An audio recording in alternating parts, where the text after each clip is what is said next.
Welcome, Hudson Valley, to this week's edition of In Touch, the public affairs and issues program that runs across Townsquare Media, the Hudson Valley radio stations.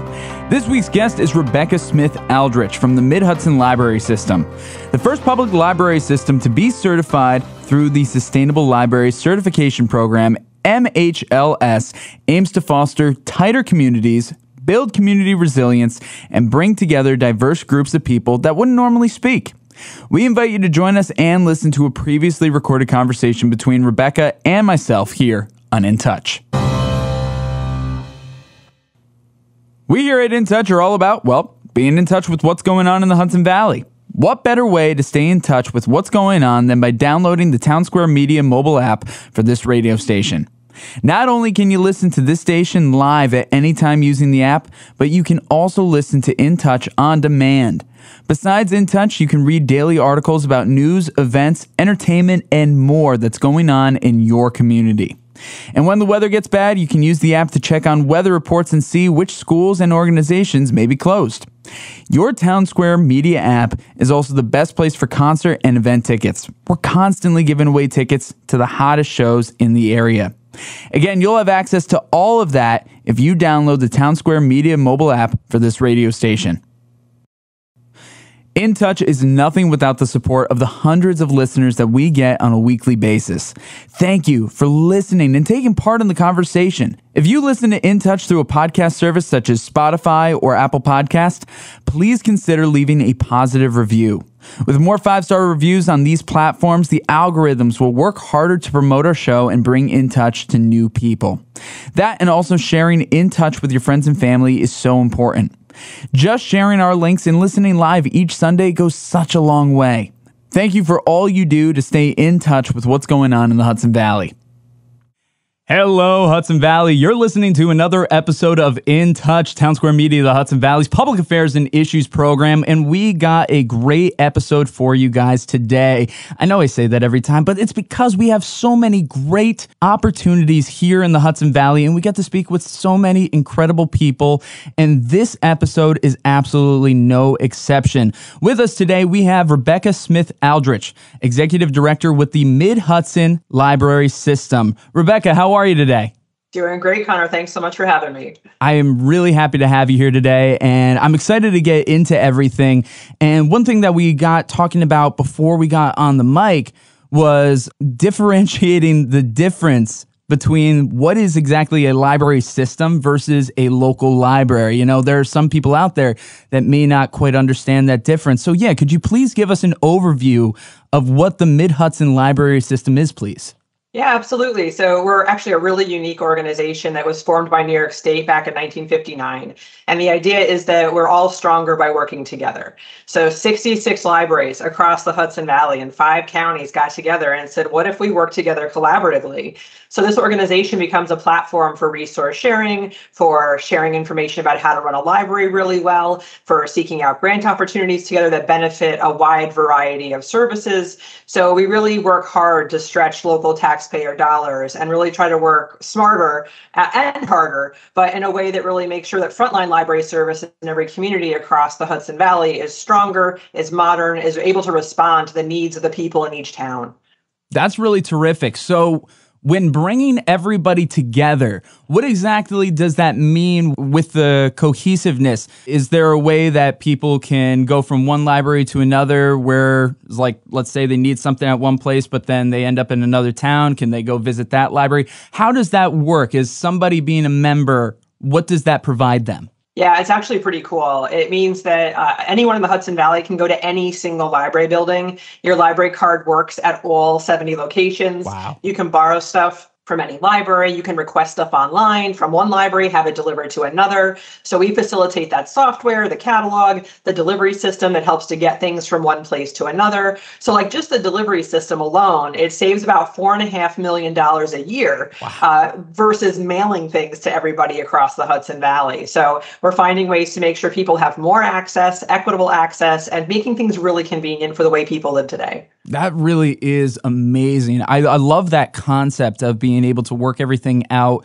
online because obviously so much is online. But the nice thing about the library is offering the education and the community aspect of it all. Now, when it comes to doing things online, exactly, what exactly can you order and look at online with everything? You got me curious now that you mentioned it. It's grown. I think people might be surprised if they haven't been to their library in a while, because not only can you search for and request physical items like books or DVDs, you can also use your card to access a really robust online e-resource catalog. So you can download right to your phone downloadable ebooks, audiobooks, e-magazines. You can take classes online, all sorts of really cool stuff that people might not realize. You don't even have to leave your home, and you can read through a whole book series and have it delivered right to your device of choice.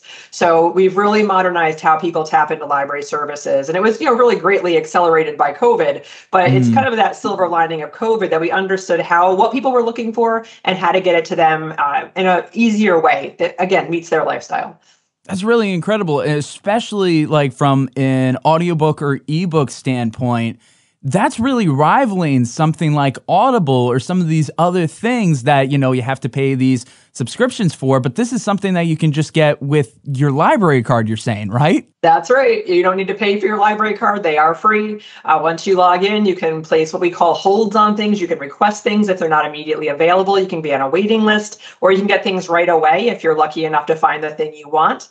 So I think that it's things people don't realize. You might be paying for quite a bit of subscription costs that you can get rid of thanks to your library. There's really no need to be paying for magazine subscriptions anymore. You can use your library card to access magazines. And I think ebooks and audiobooks, they're really expensive. And so being able to save some folks some bucks at home can make a big, big difference. We see families that use the library on a regular basis. They're saving literally tens of thousands of dollars a year by using their library. That's really impressive. I love hearing that. And I'll admit, I have not been much of a reader most of my life. My folks really had to push me to read. There was very limited things that I would read on my own. But now in my 20s, I've become more of an avid reader, and I've been enjoying reading more and more. Actually, something that I've done, I'll bring a book with me on the treadmill at the gym. I can't sit still, so it works out perfect. But having something like that, being at the gym, so many people bring their devices and they'll watch things, they'll listen to things, how easy that would be to bring their phones, bring their tablets, have something like that, and have a book propped up right there on the treadmill, or they have it next to them as they're working on a machine. That's what's coming into my mind. Obviously, I'm a unique case, but that just sounds so easy to do. You could do it while doing dishes. So many great opportunities with this. That is awesome. Yeah, the downloadable audiobooks are super popular because, when you're commuting or you're on the treadmill or, again, you're doing chores around the house, it's an easy way to kind of let your mind go elsewhere. And I think there's tons of people that aren't big on, reading the physical book, and people learn differently. Some people, take in information better when they hear it. Some people take information better when it's a hands-on learning experience. And libraries today are really speaking to all those different kind of learning styles. That's awesome. I got to make sure that my library card is renewed. This is so cool. All right. Very, very awesome. I feel like we could get into a whole episode on just strictly this, but we have so many things to go into today, and I don't want to leave them hanging. One of the really impressive things going on about the Mid-Hudson Library System is that I have here, it's the first public library system in the nation and even the world to be certified under the Sustainable Library Certification. That sounds, first of all, amazing, but why go through the process of getting this certification? How and what does this do for the library system? Yeah, well, thank you. We think it's pretty amazing, too. It was a lot of work, but it was something that our board of trustees, these are volunteers from the community who govern the Mid-Hudson Library System, they agreed that it was really important that we live our values out loud.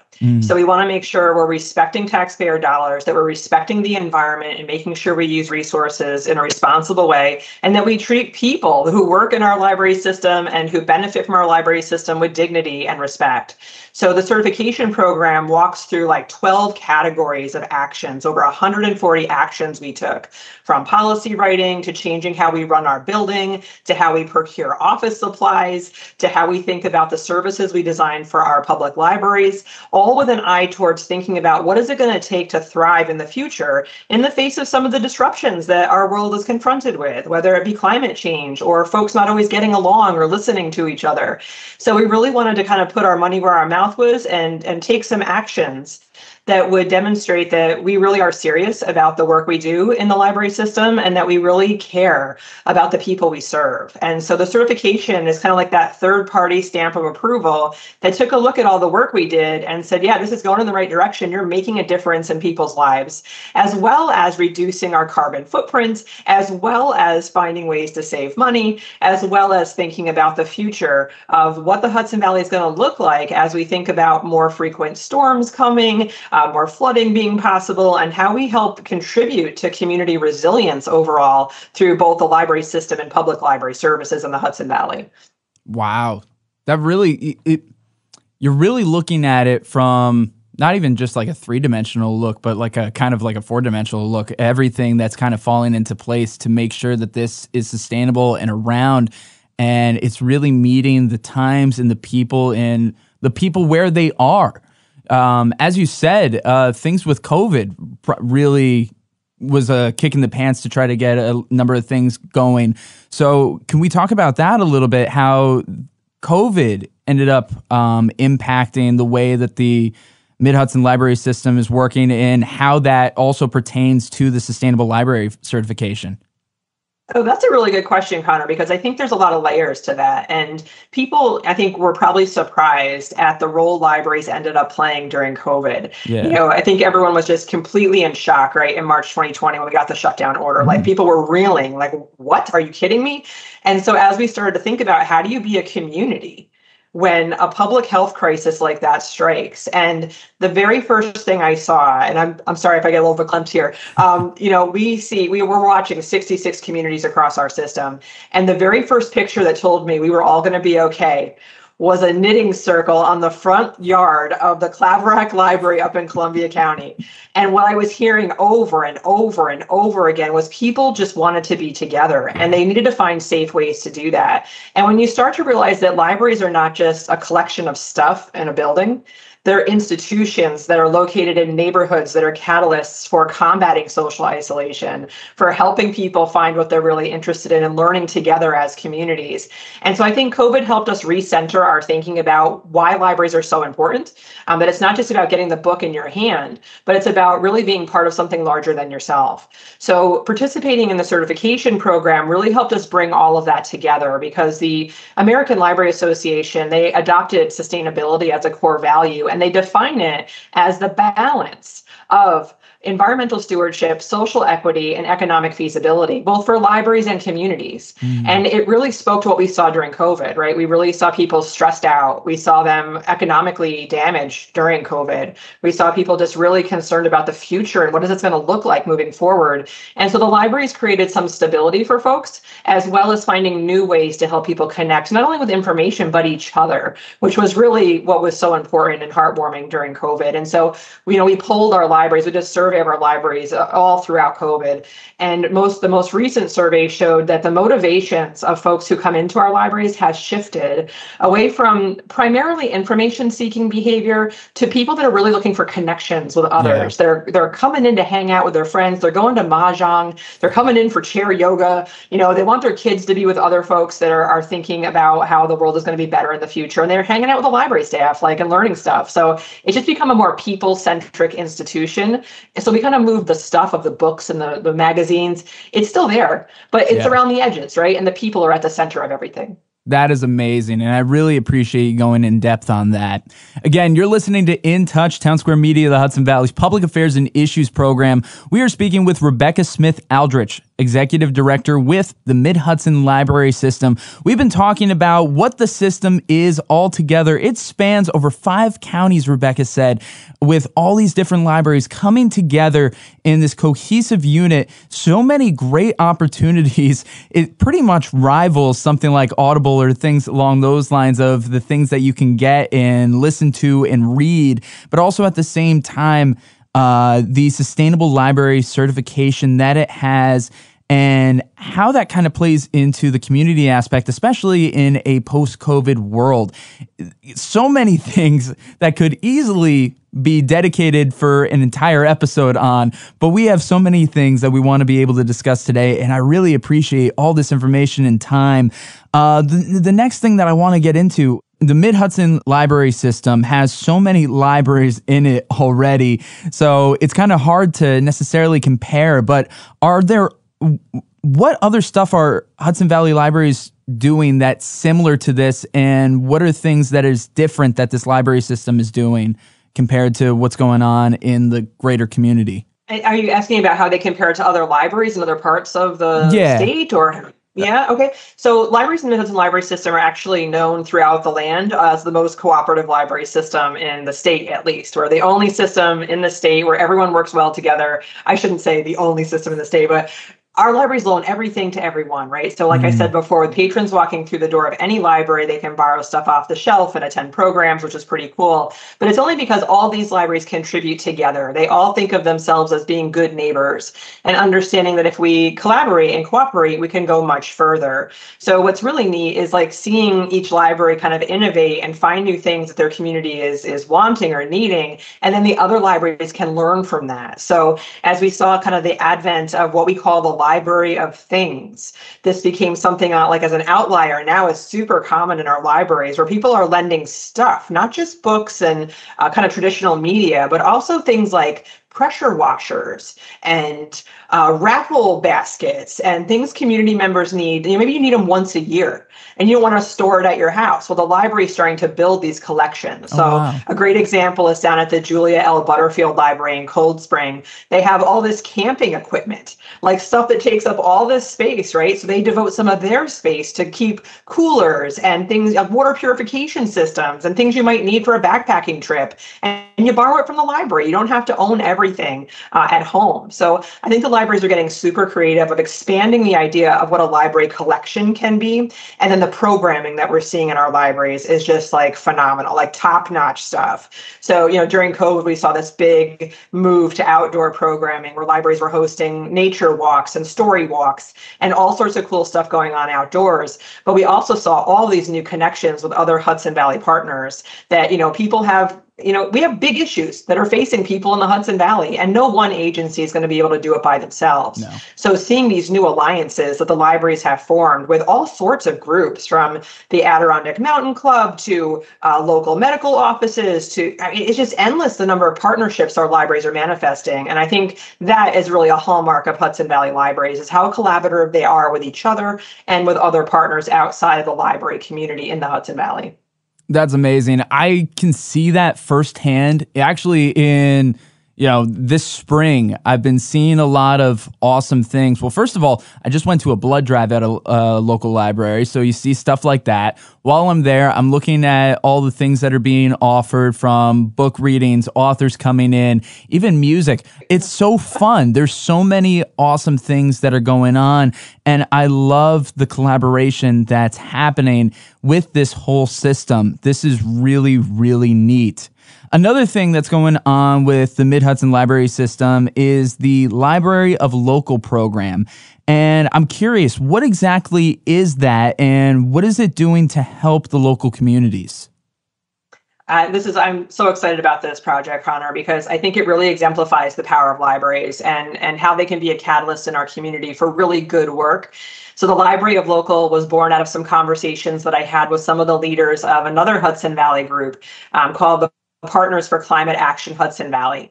And if any issue is the grandest challenge of our time, it is climate change. And you need partners to figure out how we're going to work on this stuff. And this group was really interested in how we support the resilience of local communities. How do we help people be prepared for things that are totally out of their control? Like we saw in COVID, we saw the food system disrupted really quickly. We saw the supply chain disrupted really quickly. We saw, sometimes the leaders took a while to figure out what was going on and help out with what was going on. And we saw that neighbors really had to find a way to pull together and work on that together. And we saw an opportunity for the library to be a catalyst for that.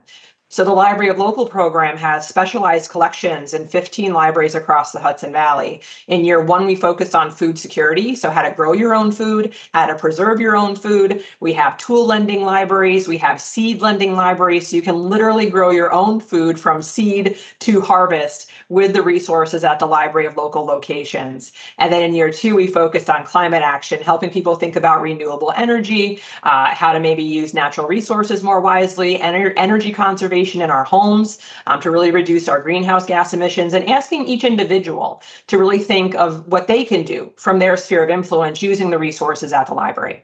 Wow. The libraries have come so far from being just that thing you see in cartoons of like dust on the walls and everything just feeling so old. This is alive. This is new. This is happening.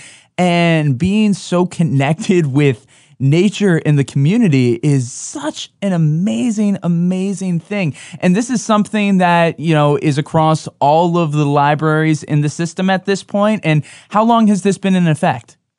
Well, about 15 of the libraries have the specialized collections. You can Cool. borrow the books from, the online catalog, just like any other part of a library collection. So people across the Hudson Valley can borrow the items online. Yep. You can visit one of the 15 locations to borrow the tools or take advantage of the seed library. So we got this started in the middle of COVID, which was no small feat. We kicked it off. Really, we went, I say live. We planned all 2020, went live 2021. Last year was our second year. And this year, we're really thinking hard about what does it look like for libraries to help out with emergency communication in the aftermath of events that are really disruptive to the Hudson Valley. Wow. That's really cool to be able to see that this is all coming into fruition. And as you said earlier, the silver lining to the COVID pandemic, it kind of put everything into perspective, and it was able to help you guys just get started on this wonderful path to really better the community. Majority of these things I would have never have known unless we had this conversation. I'm so glad we're having it, because that way more people in the Hudson Valley can be exposed to all this. This is amazing. Again, you're listening to In Touch, Townsquare Media, the Hudson Valley's Public Affairs and Issues program. We've been speaking with Rebekkah Smith Aldrich, Executive Director with the Mid-Hudson Library System. My gosh, is this more than just what you might think of as a traditional library? This is community. This is sustainability. This is outreach. This is great forms of education and entertainment. So many wonderful things. And I feel like we could have dedicated an episode to like each point that we had today. So we might just need to have you back. So Rebekkah, thank you so much for all of this. Where can people go to check out everything? How can people find out if their local library is within the system, or how can they find the best library nearest to them? Yeah, so at midhudson.org, you can find a list of all the libraries in the system. But usually if you just search on your town name and library, you'll find your library's website, and it'll tell you which system that they're involved with. If you're interested in the Library of Local program, you can go to libraryoflocal.org, and you can see those specific locations listed out. So pretty easy to connect with libraries, and we really encourage you to connect with your local library. Their websites are just chock full of resources, downloadable content, access to their program calendar. I guarantee they're going to wow you. Fantastic. And again, all information and links will be in the description of this episode. Rebekkah, thank you so much for coming on. Before we close this out, is there any last nugget that you have for our listening audience? I would say, let your library surprise you. If you haven't visited in a while, or you think it's maybe not for you, give it a chance. Sign up for their newsletter. Find out what's going on. I think even if you don't end up using it yourself, you might be the person who can connect someone else with a service they would really benefit from and improve their quality of life. So I'm going to enlist all your listeners to be library ambassadors moving forward. And I just want to say thanks, Connor. This has been really lovely, and I appreciate your help in getting the word out. This has been this week's edition of In Touch, the public affairs and issues program that runs across Townsquare Media, the Hudson Valley radio stations. We want to give a big thank you to Rebekkah Smith Aldrich. For more info on the Mid-Hudson Library System, visit midhudson.org. Of course, all links and information can be found in the description of this episode. Whether you've been listening for a while or you just joined us, thank you. You can find In Touch episodes new and old on your favorite streaming services like Spotify, Apple Podcasts, Google Podcasts, Stitcher, and more. That and listen on demand with your Townsquare radio station mobile app. Of course, you can still find all articles and audio under the In Touch tab on this radio station's app and website. And don't forget, we're also on YouTube, Facebook, and Instagram at InTouch_HV. If you like what we do here on In Touch and want to be on the show, let us know. Whether you have a topic you want discussed or you want to be a guest, the best way to contact us is through our office number, 845-471-1500, or email direct to connor.walsh@townsquaremedia.com. I've been your host, Connor Walsh. Until next time, stay curious, keep an open mind, and as always, I'm glad we get to spend some time.